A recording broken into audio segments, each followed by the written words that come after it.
The panic, the cold sweats at 3 a.m., the frantic phone calls that go straight to voicemail. Because the one person they thought would save them, the one person who always cleaned up their messes, the spiritual advisor they ran to every time their darkness caught up with them, just looked them dead in the eye and said something that shattered their entire world.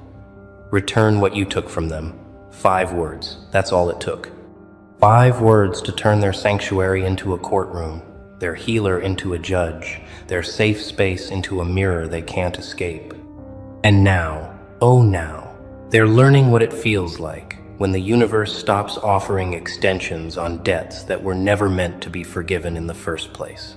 Before we go further, quick one, for the ones still scrolling instead of moving everything in the store, is 40% off right now. Books, planners, every tool built for the version of you this script is talking about. Link is in the description. Coupon code is in the description too. And once it's gone, it's gone. So handle that before you forget, like you always do. Let's rewind for a second, because you need to understand the full picture here. These people, these beautiful masks of light and love, they've been running to their spiritual advisor for years. Every time their conscience whispered too loud, every time their victims started healing too fast, every time the energy they stole started rotting in their hands, they'd book an appointment. They'd sit in that sacred space, light their candles, burn their sage, and spill their carefully edited version of events. They'd cry about how hard life has been, how misunderstood they are, how they're just trying to protect their peace. And their advisor, patient and kind, would cleanse them, would guide them, would send them home with crystals and affirmations and rituals designed to clear negativity. But here's what they never told their healer. They never mentioned your name. They never mentioned the person they've been draining for years. The energy they've been stealing while you slept. The opportunities they cursed while smiling in your face. The peace they shattered while pretending to pray for you.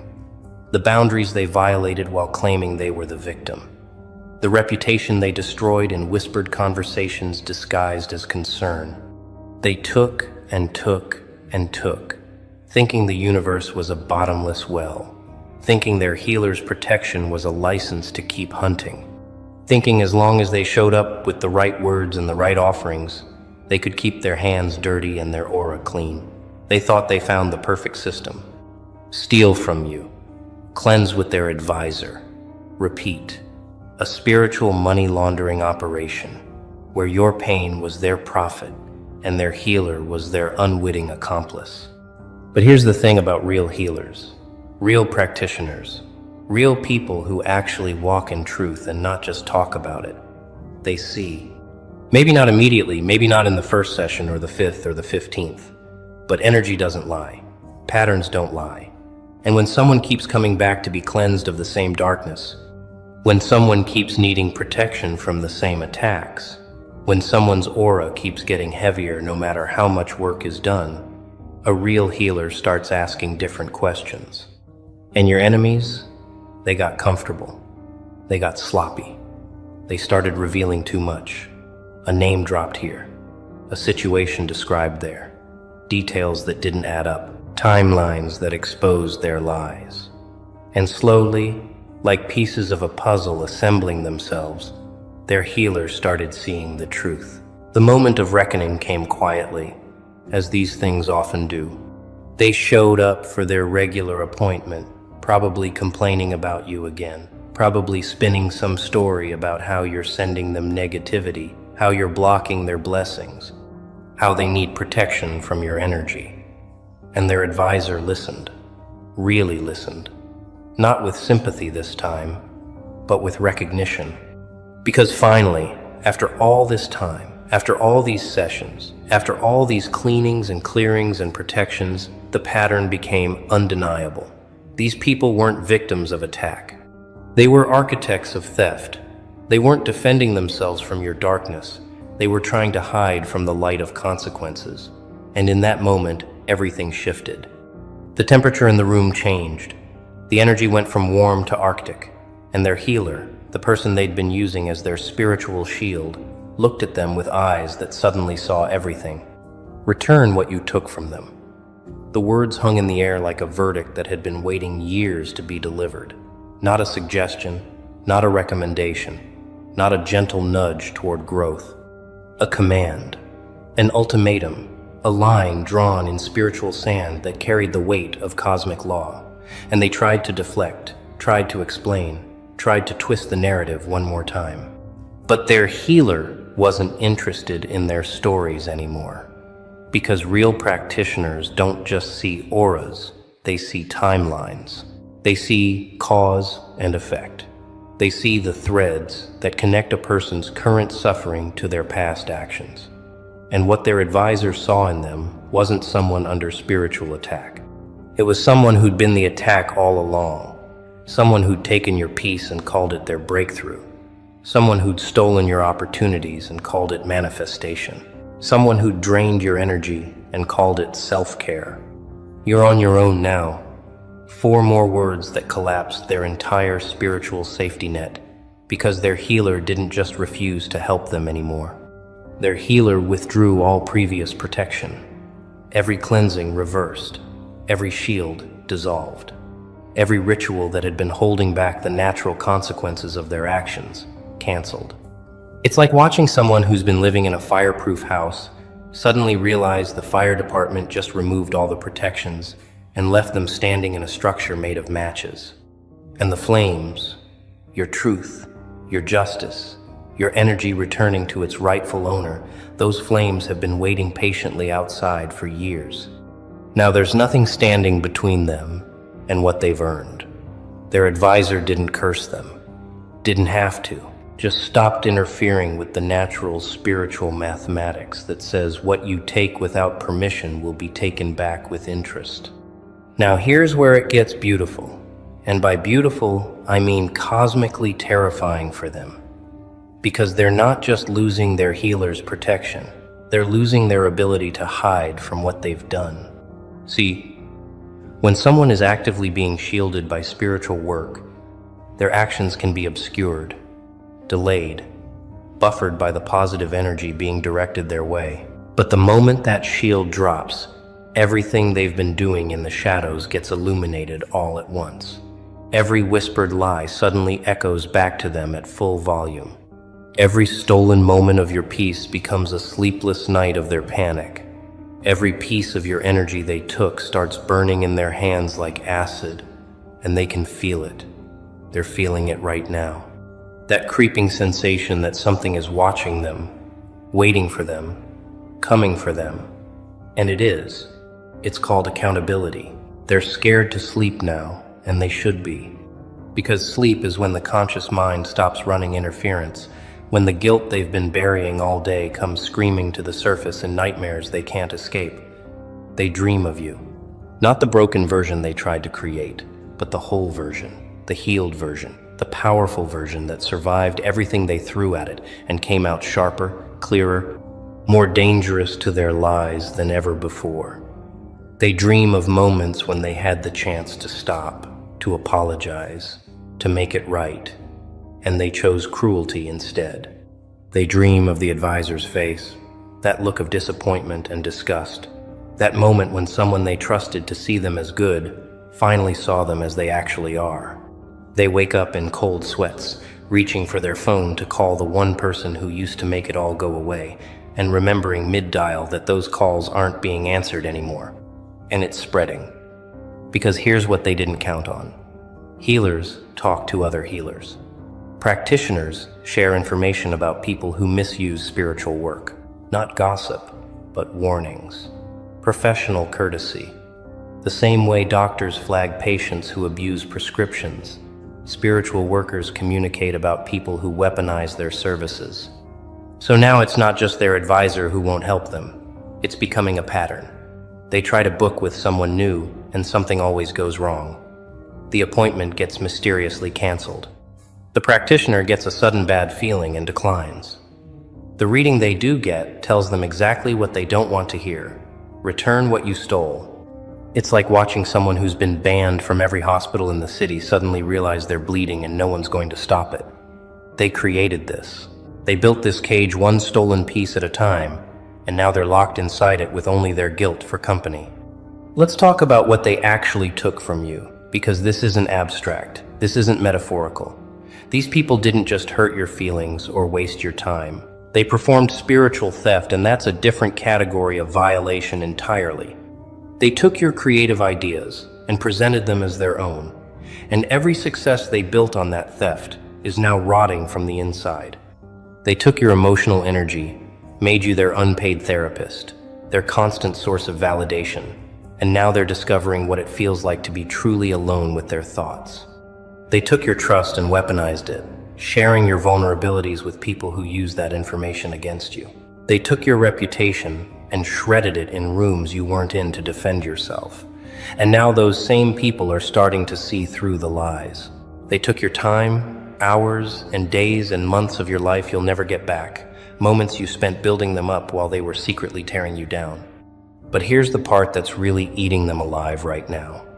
They took your peace, your ability to feel safe, your capacity to trust, your belief that people are fundamentally good. They reached into the softest parts of who you are and twisted them into weapons against you.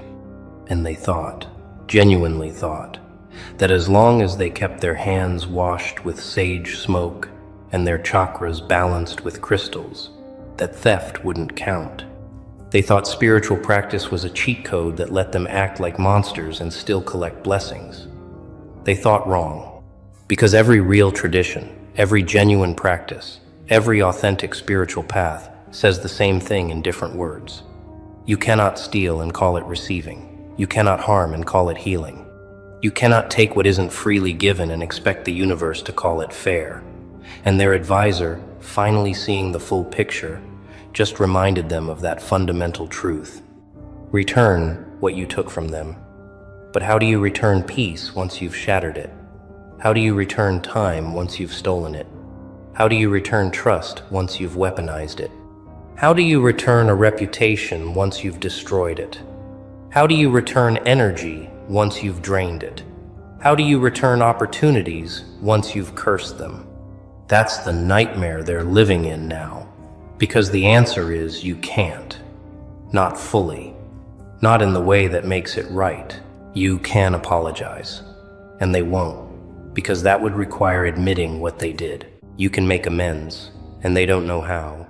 Because they've spent so long lying to themselves, they've forgotten what the truth even looks like.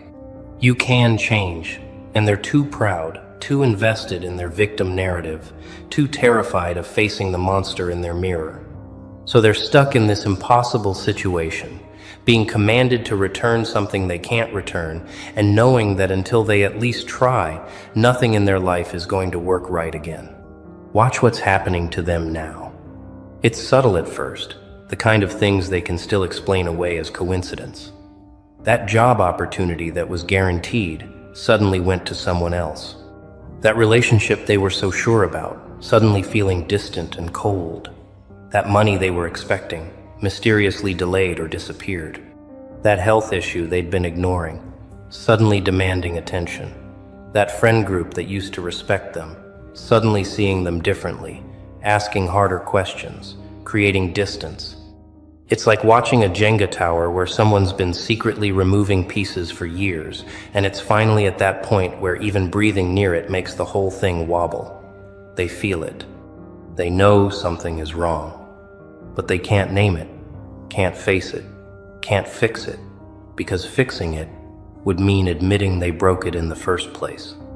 And their thoughts, their thoughts, are becoming their worst enemies now. Because without their healer to help them manage the guilt, without the spiritual bypass of constant cleansings to make them feel absolved, they're left alone with the full weight of what they've done. Every quiet moment becomes an interrogation. Every time they close their eyes, they see your face. Not accusing, which would almost be easier to dismiss, but just existing, healing, thriving, moving forward without them. And that image haunts them more than any nightmare, because it's proof that you didn't need them, that you survived them, that everything they took from you wasn't essential to your happiness. It was just stolen time and energy that you're now reclaiming. They're realizing they didn't diminish you.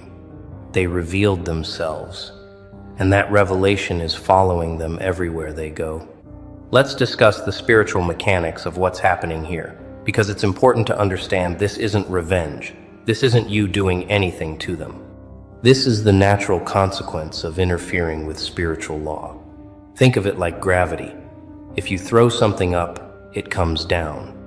That's not the ground being vengeful, that's just physics. They threw theft and harm and cruelty up into the universe, and now it's coming back down on their heads. Their advisor wasn't holding it up out of kindness. Their advisor was unknowingly holding it up out of incomplete information. The moment the full truth became clear, the moment the healer understood they'd been helping someone avoid consequences rather than genuinely heal, that support had to be withdrawn, not as punishment, but as truth. You cannot heal someone who's actively choosing to harm. You cannot protect someone who's using that protection as a license to attack. You cannot cleanse someone who goes right back out and gets dirty on purpose. You're on your own. Those words are echoing in their skull every single night now. Because being on your own spiritually when you've built your whole life on stolen energy is like being a parasite that suddenly loses its host. They don't know how to generate their own light because they've been feeding off yours for so long. They don't know how to create their own opportunities because they've been stealing or sabotaging yours. They don't know how to fill their own cup because they've been drinking from yours without permission. And now, cut off from their spiritual support system, cut off from the person they were draining, they're experiencing something they've never truly felt before, empty. Not the performative emptiness they'd claim to get sympathy. Real emptiness. The kind that comes from realizing you're a shell of stolen moments and borrowed light with no substance of your own underneath. Their friends are starting to notice something's off. The mask is slipping. The performance is getting harder to maintain. Because when you've been operating on stolen energy, you have this artificial brightness, this fake vitality that people mistake for charisma. But when that source gets cut off, when you're forced to run on your own reserves and you have none, people can see it. They can feel it. The conversations feel more draining. The presence feels more needy. The vibe feels more desperate. And people, even people who don't understand spirituality, can sense when someone's frequency has shifted from giving to taking. They're watching their social circle slowly, subtly, start to pull back. Not because anyone told them to, just because energy doesn't lie and theirs is starting to smell like decay. Here's what they're learning the hard way. You can't build a real life on a false foundation. Every success they achieved by stepping on you is crumbling. Every relationship they built by trash-talking you is revealing cracks. Every opportunity they manifested by cursing yours is turning sour. Because spiritual theft has a shelf life.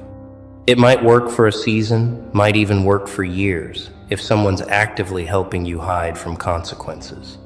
But eventually, always eventually, the bill comes due. And the interest, the cosmic interest on unpaid spiritual debts, is absolutely devastating. They're not just losing what they took from you. They're losing the illusion that they were ever capable of earning it honestly. They're losing the story they told themselves about being a good person. They're losing the future they thought they were building on your stolen foundation. Let's talk about what's happening in their body, because this isn't just mental or spiritual anymore. This is physical. When you carry the weight of spiritual debt, when you're holding energy that was never meant for you, when you're running from consequences that are actively chasing you, your body knows. Their sleep is destroyed, and not just because of nightmares.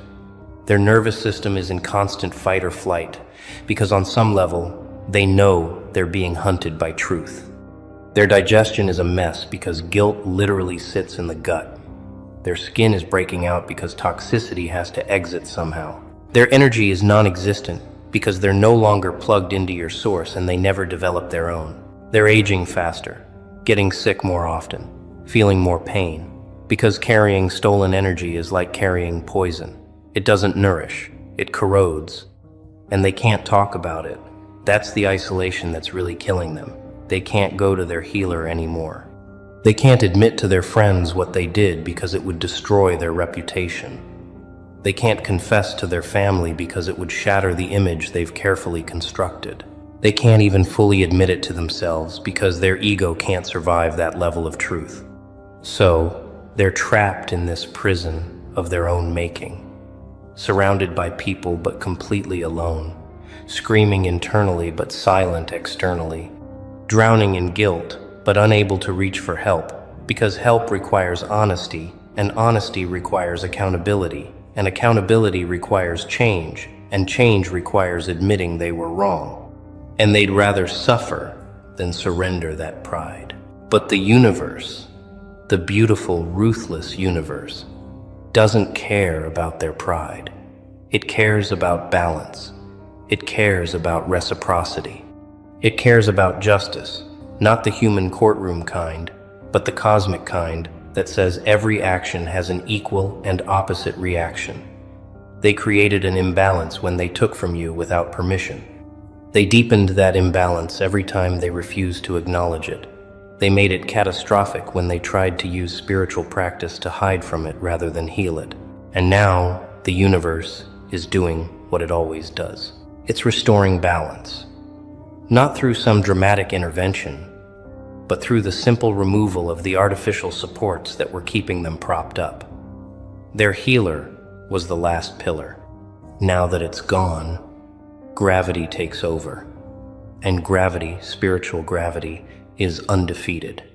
Return what you took from them. The command is impossible, and that's the point. It's not really about returning things that can't be returned. It's about facing what they did. It's about sitting in the full horror of their actions without the comfort of denial or the escape of spiritual bypassing. It's about feeling the weight of the harm they caused without someone else carrying it for them. It's about understanding that some things, once broken, stay broken, and your only choice is to live with that truth or die running from it. And right now, they're running. Running from sleep because the dreams are too honest. Running from silence because their thoughts are too loud. Running